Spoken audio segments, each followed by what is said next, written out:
गुरु ब्रह्मा गुरु विष्णु गुरुदेव महेश्वर गुरुरेव परब्रह्म तस्मै श्री गुरवे नमः। ओम नमो भगवते वासुदेवाय। श्रीमद् भागवत गीता अथ चतुर्थ अध्याय श्लोक नम्बर आज 5 থেকে শুরু হবে। বহুনি মে ব্যতীতানি জন্মানি তব চার্জুনা তন্নাহং বেদ সর্বাণি ন তং বেত্তু পরন্তপ। পরমেশ্বর ভগবান বললেন, হে পরন্তপ অর্জুন, আমার ও তোমার বহু জন্ম অতিবাহিত হয়েছে। আমি সেই সমস্ত জন্মের কথা স্মরণ করতে পারি, কিন্তু তুমি সেটা পারো না। অর্জুন, আমার এবং তোমার বহু জন্ম এর পূর্বেও হয়েছে। হে পরন্তপ, আমি সেই সকল জানি, কিন্তু তুমি তা জানো না। সাধক জানে না, স্বরূপস্থ মহাপুরুষ জানেন। যিনি অব্যক্ত স্বরূপে স্থিত তিনি জানেন। তাহলে কি আপনি আর সকলের মতো জন্মগ্রহণ করেন? শ্রীকৃষ্ণ বললেন, না। স্বরূপ লাভ এবং দেহ লাভ এক নয়। আমার জন্ম এই চোখে দেখা সম্ভব নয়। আমি অজন্মা, অব্যক্ত, শাশ্বত হয়েও এখন দেহের আধারযুক্ত। অবধূ জীবত মে করো আশা, মুয়ে মুক্তি গুরু কহে সারথি ঝুটা দে বিশ্বাসা। দেহ থাকতেই সেই পরম তত্ত্বের স্থিতি লাভ সম্ভব। লেশমাত্র ত্রুটি থাকলে জন্মগ্রহণ করতে হয়। অর্জুন এখনো শ্রীকৃষ্ণকে নিজের মতোই দেহধারী বলে মনে করছেন। তিনি অন্তরঙ্গ প্রশ্ন করলেন, আপনার জন্ম কি অন্য সকলের মতোই হয়েছে? আপনিও কি দেহগুলি যেভাবে উৎপন্ন হয় সেইভাবে জন্মগ্রহণ করেছেন? এটা অর্জুনের জিজ্ঞাসা। তাৎপর্য বলছে, ব্রহ্মসংহিতাতে 5 নম্বর অধ্যায়ের 33 নম্বর শ্লোকে আমরা ভগবানের নানাবিধ অবতার সম্বন্ধে জানতে পারি। সেখানে বলা হয়েছে, অদ্বৈতমচ্যুতমনাদিমনন্ত রূপমাদিদং পুরাণ পুরুষাং নবযৌবনঞ্চ বিদেশু দুর্লভমদুর্লভমাত্মা ভক্তৌ গোবিন্দমাদি পুরুষং তমহং ভজামি। আমি পরমেশ্বর ভগবান আদি পুরুষ গোবিন্দের মানে শ্রীকৃষ্ণের ভজনা করি, যিনি অদ্বৈত, অচ্যুত এবং অনাদি। যদিও অনন্ত রূপে পরিব্যাপ্ত, তবুও তিনি সকলের আদি, পুরাণ পুরুষ এবং তিনি সর্বদাই নবযৌবন সম্পন্ন। যারা শ্রেষ্ঠ বেদজ্ঞ তাদের কাছেও ভগবানের সচ্চিদানন্দময় এই রূপ দুর্লভ, কিন্তু ভগবানের শুদ্ধ ভক্ত সর্বক্ষণ ভগবানকে এই রূপে দর্শন করেন। ব্রহ্মসংহিতায় 5 নম্বর স্কন্ধে 39 নম্বর শ্লোকে আরো বলা হয়েছে, রামাদিমূর্তিষু কালানিয়মেন তিষ্ঠান নানাবতারমকরদ ভুবনেষু কিন্তু কৃষ্ণ স্বয়ং সমদ্ভবং পরমং পুনাম য গোবিন্দমাদি পুরুষং তমহং ভজামি। আমি পরমেশ্বর ভগবান আদি পুরুষ গোবিন্দের মানে শ্রীকৃষ্ণের ভজনা করি, যিনি শ্রী রামচন্দ্র, শ্রী নৃসিংহদেব আদি বহুরূপে অবতরণ করেন। কিন্তু পরম পুরুষ শ্রীকৃষ্ণ তার আদি স্বরূপ, যিনি নিজেও অবতরণ করে থাকেন। বেদেও বলা হয়েছে যে যদিও ভগবান অদ্বৈত, তবুও তিনি অনন্ত রূপে প্রকাশিত হন।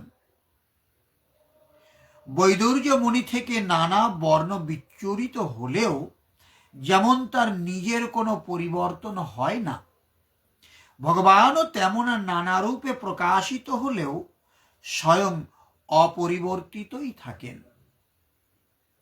ভগবানের সেই অনন্ত রূপ বেদ অধ্যয়নের মাধ্যমে উপলব্ধি করা যায় না, কিন্তু তার শুদ্ধ অনন্য ভক্তেরা তার অনন্ত রূপের মর্ম উপলব্ধি করতে পারেন। বেদেশু দুর্লভম দুর্লভম ভক্তৌ, অর্জুনের মতো ভক্তেরা ভগবানের নিত্য সহচর।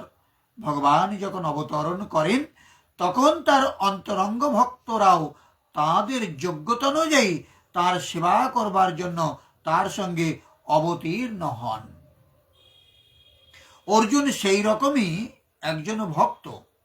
এই শ্লোক থেকে বোঝা যায় যে লক্ষ লক্ষ বছর আগে ভগবান যখন সূর্যদেব বিভীষণকে ভগবদ গীতা শুনিয়েছিলেন, তখন অর্জুনও অন্য কোনো রূপে সেখানে উপস্থিত ছিলেন।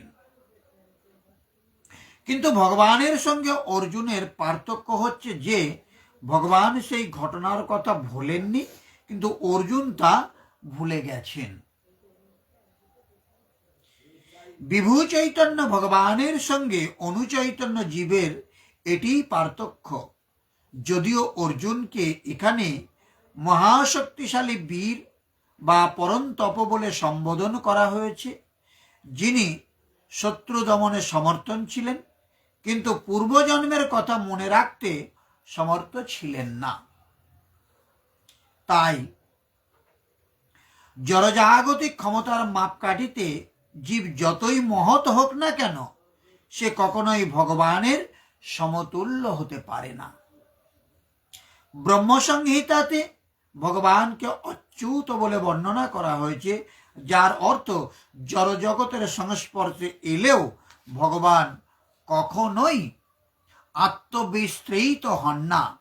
তাই ভগবান এবং জীব কখনোই সমকক্ষ হতে পারেন না। এমনকি অর্জুনের মতো মুক্ত জীবের পক্ষেও তা সম্ভব নয়।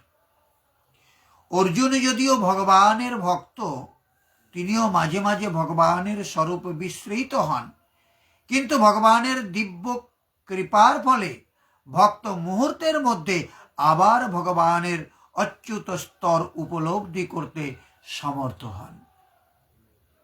কিন্তু অভক্ত বা অসুরেরা কখনোই এই দিব্য স্তর উপলব্ধি করতে পারে না।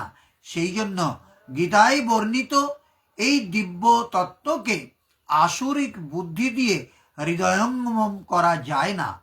যদিও ভগবান শ্রীকৃষ্ণ ও অর্জুন উভয়েই নিত্য ও শাশ্বত, কিন্তু লক্ষ লক্ষ বছর আগে তার প্রকটিত সমস্ত লীলাই শ্রীকৃষ্ণের মনে আছে, কিন্তু অর্জুনের মনে নেই। এখানে আমরা আরো বুঝতে পারি এই যে জীবের দেহান্তর হবার ফলে তার পুণ্য বিস্মরণ ঘটে, কিন্তু ভগবান তার সচ্চিদানন্দময় দেহ পরিবর্তন করেন না বলে তিনি কিছুই ভোলেন না। তিনি অদ্বৈত, অর্থাৎ তার দেহ এবং স্বয়ং তিনি এক এবং অভিন্ন। ভগবান সম্পর্কিত সবকিছুই চিন্ময়, কিন্তু জীবাত্মা এবং তার জড় দেহ এক নয়।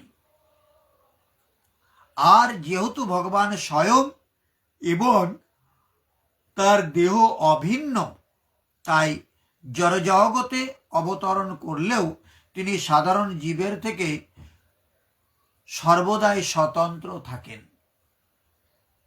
ভগবানের এই দিব্য প্রকৃতি অসুরেরা কিছুতেই বুঝতে পারেন না, সে কথা ভগবান পরবর্তী শ্লোকে বর্ণনা করেছেন। শ্লোক নাম্বার 6। অজহোপি সন্নব্যায়াত্মা ভূতানামীশ্বরোপি সন প্রকৃতিঙে সমধিষ্ঠায় সম্ভবামাত্মা মায়য়া। যদিও আমি জন্মরহিত, আমার চিন্ময় দেহ অব্যয়, এবং যদিও আমি সর্বভূতের ঈশ্বর, তবুও আমার অন্তরঙ্গা শক্তিকে আশ্রয় করে আমি আমার আদি চিন্ময় রূপে যুগে যুগে অবতীর্ণ হই। বললেন, আমি বিনাশ রহিত, পূর্বজন্ম রহিত এবং সমস্ত প্রাণীর প্রাণবায়ুতে সঞ্চারিত হয়েও স্বীয় প্রকৃতিকে বশীভূত করে আত্মমায়ার দ্বারা আবির্ভূত হই। একটি মায়া অবিদ্যা, যা প্রকৃতিতে বিশ্বাস এনে দেয়, নীচ এবং অধম যোনির কারণ। অন্যটি মায়া আত্মমায়া, যা আত্মতত্ত্বকে জানবার সুযোগ এনে দেয়, স্বরূপকে জন্ম দেয়। একেই বলে যোগ মায়া, যার থেকে আমরা পৃথক ওই শাশ্বত স্বরূপের সঙ্গে যুক্ত করে মিলন করিয়ে দেয়। এই আত্মিক প্রক্রিয়ার দ্বারা আমি স্বীয় ত্রিগুণময়ী প্রকৃতিকে বশীভূত করে আবির্ভূত হই। প্রায় লোক বলে যে ভগবানের অবতার হবে, তখন দর্শন করব। শ্রীকৃষ্ণ বলেন যে এমন কিছু হয় না যে অন্য কেউ দেখতে পায়। স্বরূপের জন্ম পিণ্ড রূপে হয় না। শ্রীকৃষ্ণ বললেন, যোগ সাধনার দ্বারা, আত্মমায়ার দ্বারা নিজের ত্রিগুণময়ী প্রকৃতিকে বশ করে, মানে নিজের বশ করে আমি ক্রমশ আবির্ভূত হই। কিন্তু কোন পরিস্থিতিতে সেটা পরের শ্লোকে আলোচনা করছি। তার আগে আমরা তাৎপর্যটাকে দেখে নিই। ভগবান এখানে তার আবির্ভাবের বৈশিষ্ট্য বর্ণনা করেছেন। যদিও তিনি সাধারণ মানুষের মতো আবির্ভূত হন, তবুও তার বহু অতীত জন্মের সমস্ত ঘটনাই তার মনে থাকে। কিন্তু সাধারণ মানুষ কয়েক ঘন্টা পূর্বে কৃত তার নিজের কর্মের কথা মনে রাখতে পারে না। যদি কাউকে জিজ্ঞাসা করা হয় যে একদিন আগে ঠিক এই সময় সে কি করেছিল, তবে সে সাধারণ মানুষের পক্ষে সঙ্গে সঙ্গে তার উত্তর দেওয়া কঠিন হয়ে পড়ে। তাকে স্মৃতির মন্থন করে মনে করতে হয় গতদিন ঠিক সেই সময়ে সে কি করেছিল। অথচ তারাই আবার ভগবান বা কৃষ্ণ হবার দুঃসাহস দেখায়। এই ধরনের অর্থহীন দাবি শুনে কারো বিভ্রান্ত হওয়া ঠিক নয়। ভগবান এখানে তার প্রকৃতি বা রূপের কথা ব্যাখ্যা করেছেন।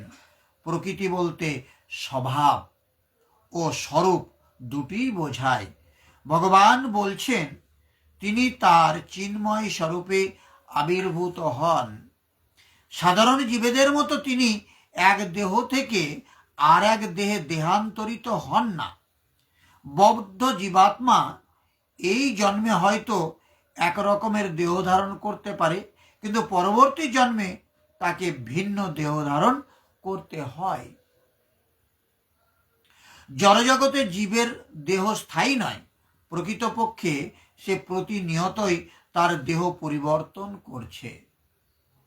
কিন্তু ভগবানকে দেহ পরিবর্তন করতে হয় না। যখনই তিনি আবির্ভূত হন, তিনি তখন অন্তরঙ্গা শক্তির দ্বারা স্বরূপগত দেহ নিয়েই আবির্ভূত হন।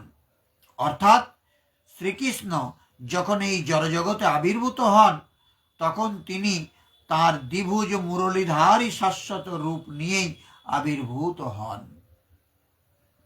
তিনি তার শাশ্বত দেহেই আবির্ভূত হন। জড়জগতের কোনো কলুষী তার রূপকে স্পর্শ করতে পারে না। তিনি যদিও তার অপ্রাকৃত রূপ নিয়ে এই জড়জগতে আবির্ভূত হন এবং সর্ব অবস্থাতেই তিনি সমস্ত জগতের অধীশ্বর থাকেন, তবুও তার জন্মলীলা একজন সাধারণ মানুষের মতোই বলে মনে হয়। আর যদিও তার দেহের পরিবর্তন হয় না, তবুও তিনি শৈশব থেকে পৌগণ্ডে, পৌগণ্ড থেকে কৈশোর এবং কৈশোর থেকে যৌবনে উত্তীর্ণ হন। কিন্তু আশ্চর্যজনকভাবে যৌবনের ঊর্ধ্বে তার দেহের আর কোনো রূপান্তর হয় না, মানে ভগবান কখনো বৃদ্ধ হন না। কুরুক্ষেত্রের যুদ্ধের সময় তার অনেক পৌত্র ছিল, অর্থাৎ জাগতিক হিসাবে তখন তার অনেক বয়স হয়েছিল, কিন্তু তাকে দেখে মনে হতো যেন তিনি 20-25 বছরের একজন যুবক। যদিও শ্রীকৃষ্ণ অতীত, বর্তমান ও ভবিষ্যৎ সর্বকালীন আদি পুরুষ, সমগ্র সৃষ্টির সর্বপ্রাচীন পুরুষ, কিন্তু তিনি আমাদের মতো বৃদ্ধাবস্থা প্রাপ্ত হন না বলে কোনো ছবিতেও শ্রীকৃষ্ণের বার্ধক্যগ্রস্ত অবস্থায় দেখা যায় না। কখনো তার দেহের অথবা বুদ্ধির কোনো রকম ক্ষয় বা বিকার হয় না। তাই এটি অত্যন্ত স্পষ্ট যে এই জড়জগতে অবতীর্ণ হলেও তিনি চিরকালই অজ, নিত্য, শাশ্বত, পুরাতন, আদি পুরুষ ও সচ্চিদানন্দময়। বাস্তবিক পক্ষে তার আবির্ভাব ও অন্তর্ধান আমাদের সম্মুখে ঠিক সূর্যের আবির্ভূত হয়ে বিচরণ করতে করতে দৃষ্টির আড়ালে চলে যাওয়ার মতো। এই যে এখন আমরা রাত্রে রয়েছি, অন্ধকার, তার মানে কি এখন সূর্য নেই আকাশে? অবশ্যই আকাশে সূর্য আছে, আমরা তার বিপরীত দিকে রয়েছি। আকাশে সূর্যকে দেখে মনে হয়, আমরা মনে করি সূর্য এখন আকাশে রয়েছে, তারপর আমাদের দৃষ্টি আড়ালে চলে গেলে আমরা মনে করি সূর্য এখন অস্ত গেছে। প্রকৃতপক্ষে সূর্য তার নির্দিষ্ট কক্ষপথেই রয়েছে, কিন্তু আমাদের ত্রুটিপূর্ণ এই সীমিত ইন্দ্রিয়ের দ্বারা আমরা আকাশের সূর্যের উদয় এবং অস্ত পর্যবেক্ষণ করি। সূর্য কখন উদয়ও হয় না, সূর্য অস্তও যায় না, সূর্য তার মতো সঠিক জায়গায় সঠিক কক্ষপথে বিচরণ করছে। তেমনি ভগবান কখনো আবির্ভূতও হন না, অন্তর্ধানও হন না, সে তার মতো বিচরণ করে। আমরা সেটাকে মনে করি তিনি জন্মগ্রহণ করলেন এবং তিনি তিরোধান হলেন। যেহেতু ভগবান শ্রীকৃষ্ণের আবির্ভাব ও অন্তর্ধান সাধারণ জীবের মতো নয়, তাই তা প্রমাণ করে যে তার অন্তরঙ্গা শক্তির প্রভাবে ভগবান সৎ, চিৎ ও আনন্দময় এবং জড় প্রকৃতির দ্বারা তিনি কখনোই কলুষিত হন না। বেদেও প্রতিপন্ন হয়েছে যে পরমেশ্বর ভগবান অজ, কিন্তু তবুও মনে হয় তার বহুধা প্রকাশ রূপে তিনি জন্মগ্রহণ করেছেন। সমস্ত বৈদিক অনুশাস্ত্রাদিতেও প্রতিপাদন করা হয়েছে যে ভগবান জীবের মতো জন্মগ্রহণ করেন বলে মনে হলেও তিনি তার অপরিবর্তনীয় দেহ নিয়েই অবতরণ করেন। শ্রীমদ্ ভাগবতে বলা হয়েছে তিনি চতুর্ভুজ ও সর ঐশ্বর্যপূর্ণ নারায়ণ রূপে তার মায়ের সামনে আবির্ভূত হন। জীবেদের প্রতি তার অহৈতুকী কৃপার ফলেই তিনি তার শাশ্বত আদি রূপ নিয়ে আবির্ভূত হন, যাতে তারা পরমেশ্বর ভগবানের প্রকৃত রূপে মনোনিবেশ করতে পারেন। মনোধর্ম প্রসূত কাল্পনিক নির্বিশেষ রূপের প্রতি নয়, যা নির্বিশেষবাদীরা ভ্রান্তিবশত মনে করে থাকে। মায়া অথবা আত্মমায়া শব্দটির মাধ্যমে বিশ্বকোষ অভিধান অনুসারে ভগবানের অহৈতুকী কৃপাকেই বোঝানো হয়েছে। ভগবান তার পূর্ববর্তী সমস্ত অবতরণ এবং অন্তর্ধ্যানের কথা মনে রাখেন, কিন্তু সাধারণ মানুষ অন্য একটি দেহ পাওয়া মাত্রই তার পূর্বজন্মের সমস্ত কথা ভুলে যায়। ভগবান সমস্ত জীবের ঈশ্বর, কারণ এই জগতে অবস্থান করার সময় তিনি বিস্ময়কর ও অতি মানবীয় সমস্ত কার্যকলাপের প্রদর্শন করেন। তাই ভগবান সব সময় পরম তত্ত্ব এবং তিনি স্বয়ং ও তার রূপের মধ্যে, গুণ ও দেহের মধ্যে কোনো রকম পার্থক্য নেই। এখন প্রশ্ন উঠতে পারে, ভগবান কেন এই জগতে আবির্ভূত হন এবং আবার অন্তর্হিত হয়ে যান? সেই কথা পরবর্তী শ্লোকে ব্যাখ্যা করা হয়েছে। আমরা সেই ব্যাখ্যাটা আগামী দিনে আলোচনা করব। আজ এখানে বিশ্রাম রাখলাম। ওং সর্বে ভবন্তু সুখিনঃ, সর্বে সন্তু নিরাময়া, সর্বে ভদ্রাণি পশ্যন্তু, মা কশ্চিৎ দুঃখভাগ ভবেৎ। ওং শান্তি শান্তি শান্তি। সমস্ত মানুষ সুখী হোক, সমস্ত মানুষ রোগমুক্ত হোক। সমস্ত মানুষকে আমি দেখতে চাই, তারা যেন কোনো দুঃখ ভোগ না করে। হরে কৃষ্ণ।